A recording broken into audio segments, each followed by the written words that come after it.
Okay, here is the Dell G3, and this thing has been a pretty good computer. Like I said, this is the budget gaming computer that I've mentioned in previous videos. When I bought it, it came with the i5 with 8 gigs of RAM and the 1660 Ti GTX graphics card by NVIDIA. So this thing is actually pretty decent. Most of the computers in this price range come with the 1650 Ti graphics card, so jumping the extra 2 gigs with this one, I felt it was definitely worth it. Now this one was priced at Best Buy in March of 2020 for about $1,200, but was on sale for $999, which I think $999 was probably more so the price. But for marketing, they made you feel like you had a good deal. As far as ports go, we got our power port, USB Type-C, HDMI. We have a USB 3.1 port, a Ethernet port with this cool little flappy thing, and a headphone microphone jack. Nothing really going on in the front. The only thing we have is just some blue trim, and on the side here we have an SD reader right here, 2 USB 2.0 ports, and a Kensington lock. So I mean, you got a decent amount of ports as far as connecting, printer, scanner, or camera, or phone, or something. The back, you got these 2 exhaust vents. And I always thought this thing kind of looked like a vehicle. If you look at it, sort of, it kind of looks like these would be the tail lights. But anyway, this computer, as far as speed-wise goes, I mean, this thing stays current with most games. Like Grand Theft Auto, I think I have maxed. And it does push about anywhere from 55 to 60 frames. Red Dead Redemption I did have on here, and this thing didn't do horrible. I had to have the settings around high, and we were able to push in the upper 40s to low 50s for frame rates. Now, as far as the screen goes, this is the 60 hertz screen, unfortunately. But, I mean, this thing is pretty fast. I ended up upgrading it to 16 gigs, and then I ended up going to 32 because I wanted dual channel. And as far as the temperature-wise goes on this thing, I mean, this thing does pretty good. It gets pretty hot right up in here, which I believe the CPU and GPU are right about here, behind, of course, under all the plastic. And that's what it's made out of, it's plastic. So that's one of the things that I think makes it a budget PC, is the fact that it's plastic. It's very limited on as far as ports go. We have slower USB speeds over here. In fact, this side of the screen, or this side, doesn't even work right now. It needs to go back to Dell, which this thing has been kind of a nightmare since January. If you do a little bit of research on the G3, you'll notice there's probably like 20 different pages on the Dell community that talks about this hinge. And this is the second hinge that it's had now. And basically what ends up happening is it becomes weak right in here on the hinge itself, and on the screen assembly inside here, it breaks. And what ends up happening is this becomes very wobbly. This thing will lift up, and when you go to close it, it pops up. So then on the back, right here, all of this jets out, this pushes out, and inevitably it pretty much creates to the point where the case or the lid will not close properly. For a while when I was closing it, I'd close it and then it would have a big gap right here, and then I'd have to push down. So I went ahead and used the warranty, sent it into Dell. Now I've seen quite a few people say that Dell wouldn't cover it, or they had to fight through the tooth and nail. I'll be honest, I had a very easy experience. I told them that this, I believe, is a design flaw, and yeah, they took the computer, they got it fixed, gave it back to me. I had it back within like 5-6 days. So turnaround time was actually pretty good. However, when I got it back, I opened it up and I have an external hard drive put in. They rusted off, or somehow the clip that holds the ribbon cable was gone.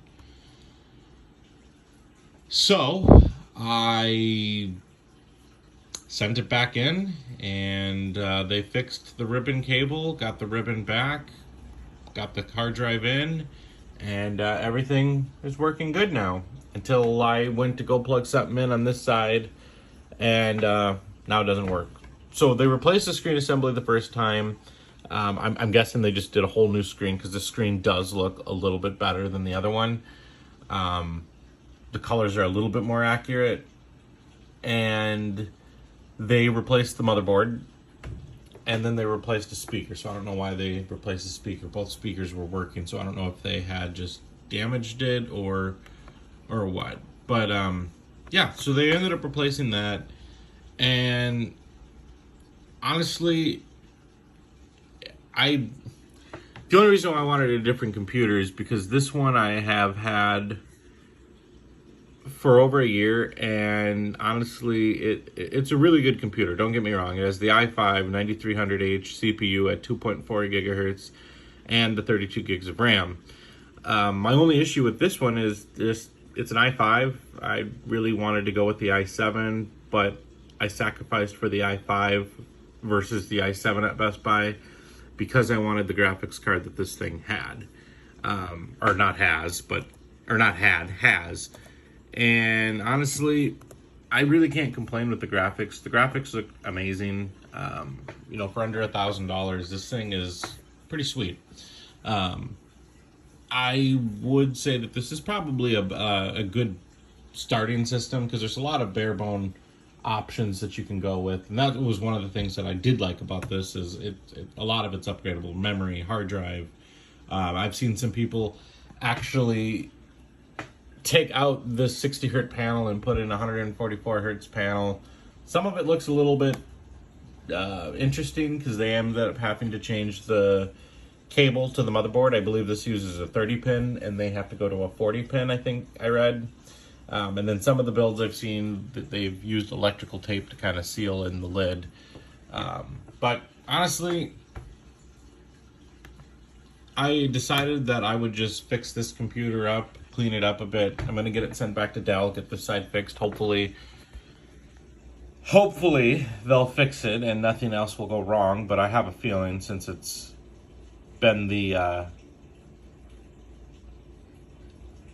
it's been, I think it was mid-February I got it back, so about beginning of March I noticed when this side was out. So yeah, it'll probably end up going back in and then something else will get messed up. Hopefully not, though. It does have premium service, so I don't know if that's with a different team than the standard warranty repair. But yeah. But overall, as far as gaming goes on this thing, temperature-wise, this thing does pretty good. When I first got it, it was pushing right around 93, 92 degrees Celsius. So I ended up repasting it with some Arctic Silver, and honestly, it lowered the temperatures a couple degrees. Then we were gaming in the mid-80s. So I definitely recommend, if you're gonna game on it hard, look into getting different thermal paste. I'm not really sure about the Alienware.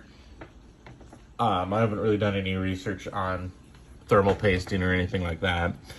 But this thing doesn't do too bad. And as you can see here, I do have the terabyte hard drive right there, and then the 500. Okay, so most of these games up here, it does amazingly. Fall Guys, Grand Theft Auto, pretty much all the Grand Theft Autos. Grand Theft Auto 5, everything's on max settings, with exception of like one or two things where it's lowered a little bit. And Need for Speed Hot Pursuit actually performed pretty good on max settings.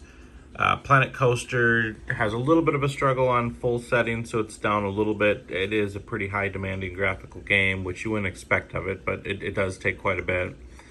All